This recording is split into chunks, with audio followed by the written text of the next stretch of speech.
Okay, back on the Rich Van Tassel channel, giving you the weekly NBA report. Today is Tuesday, November 24th, 2015. Starting in the Eastern Conference, the Cleveland Cavaliers, again at the top of that conference, they're on a three-game winning streak. They're up to 11-3. Even without Kyrie Irving, you have LeBron James averaging 25.8 points per game. He was also leading the team in assists at 6.7. You would expect that he would with Kyrie Irving being out, even if Kyrie Irving is more of a scoring point guard. He still would at least be contending for that assist lead, if not taking it over. Miami Heat up to second place. They're at 9-4. Dwayne Wade playing well, 18.5 points per game average, but Chris Bosh is clearly the one who's coming along. He was injured last year. Well, not injured. He had that condition. Where he's back now, averaging just under 18 points, 9.4 rebounds, and 1.2 blocks per game. So he's playing very well. Chris Bosh has been certainly very impressive since coming over from Miami. Goran Dragic, I would have expected more of this year, but he's not really delivering the goods, especially since he's not leading the team in assists. Only 10.7 points, 4.6 assists. So they're going to need him to start playing better to really help this team move along. Washington Wizards, they're up to now 6-4. They are trying to make up for that early season where they didn't start too well. They're on a three-game winning streak right now. Excuse me. With this team, obviously it's John Wall and Bradley Beal. They're the mainstays. They're the ones who are going to make things go. Bradley Beal averaging 20.4 points per game. John Wall is averaging 8.4 assists, 16.6 points per game, which is good. However, he is only shooting 41% from the field, so he's really got to improve that. That's the one question you have with John Wall is how well is he going to shoot? Because he can certainly do everything else. He can drive to the hoop and get to the free throw line, but you need him. Well, Washington will need him to shoot better if they really want to take the next step. Charlotte also on a three-game winning streak. They're up to 8-6. Kemba Walker playing very well. They won a very exciting game last night against the Sacramento Kings.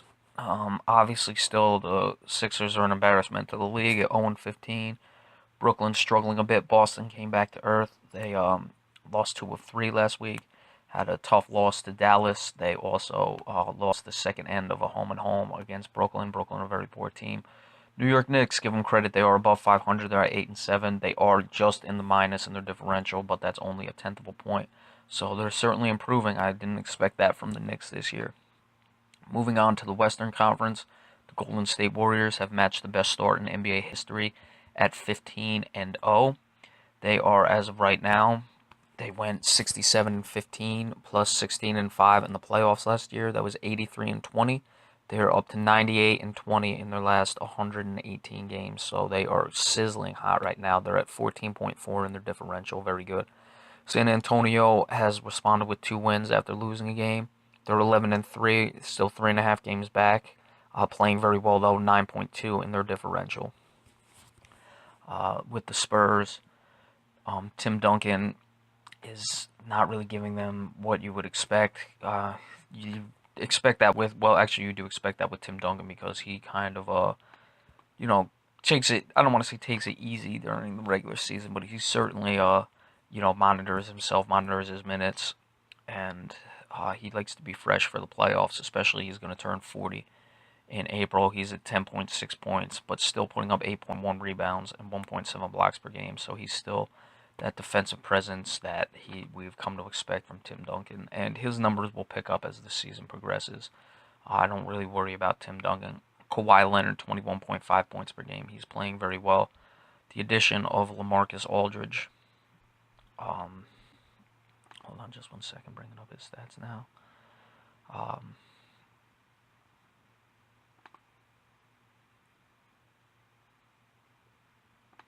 LaMarcus Aldridge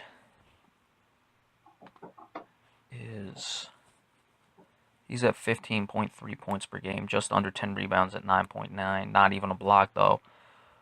His shooting percentage, 43%, needs to be better there. So they were obviously paying for a lot more with LaMarcus Aldridge. I expect him to come along towards the end of the year, and continue to learn the offense and learn his teammates. I expect his numbers to be back to where you would expect the LaMarcus Aldridge season to be. Dallas has lost the game. They were playing very well. They had beaten the Celtics, who were playing well last week, but have come up with a loss. Oklahoma City on a 2-game win streak. They're moving up as well. Memphis still in minus at minus 5.4. The Clippers have lost 3 straight games. They're now under 500. So, it's usually the Eastern Conference that struggles to have every team in the playoff chase above 500. Right now, the bottom 2, the Clippers and the Jazz, are at 6 and 7. Minnesota has finally won a home game. They're just out of the playoff picture. Um, I really wonder about this Minnesota team. What can they bring? If they ever start winning home games with the way they're playing on the road, they certainly can make a run at the playoffs, but they got to start being better at home. They finally got that monkey off their back. Even with the firing of Kevin McHale, Houston is now 5-9. They're really struggling, really making me look bad, considering I picked them to win the title this year. Don't know what's going on there. It was not Kelvin Sampson who was the interim coach. Sacramento Kings are struggling as well. They lost a wild one last night to Charlotte, as we just discussed. They're 5-10. So while I had them in the playoffs, they are still playing like the Kings of old. Rudy Gay is their top point guy at 18.2. Rajon Rondo 10.8 in the assists, so he's coming along very well, and he's playing at the level you would expect from Rajon Rondo. I haven't heard much as far as any problems with his teammates or problems with the coaches. You look at DeMarcus Cousins, still putting up spectacular numbers, 27.9 points per game, 11.2 rebounds per game, was battling some injuries, so he's a beast. We'll see if they trade him, if the season continues to not progress the way I would have expected it. He's got to be wondering, how long he's got to put up with all the losing out there in Sacramento. So for the power rankings, the top 5, obviously you still have to start with Golden State. They haven't lost, and they're just bludgeoning teams. Cleveland moves up to number 2 on the 3-game winning streak, and they're going to switch places with San Antonio, who was number 2 last week. They were both 2 and 3. This time it's going to be Cleveland at 2, and San Antonio at 3. Number 4, the Miami Heat on their 3-game winning streak, up to 9 and 4. Got to put them up there, playing very well. And number 5, I'm going to give it to Oklahoma City, who is now on the 2-game win streak, and they're moving up the Western Conference, starting to play very well. There's some questions with Russell Westbrook and Kevin Durant. I think that dynamic's fine. Again, we just got to see what's going to happen with Kevin Durant. If they keep winning and they think they have a legitimate shot at the title, they're going to keep him. If they start to fade, then he's almost certainly going to be traded. But that remains to be seen. That's going to play out, and we're not going to hear anything about that until well into the new year.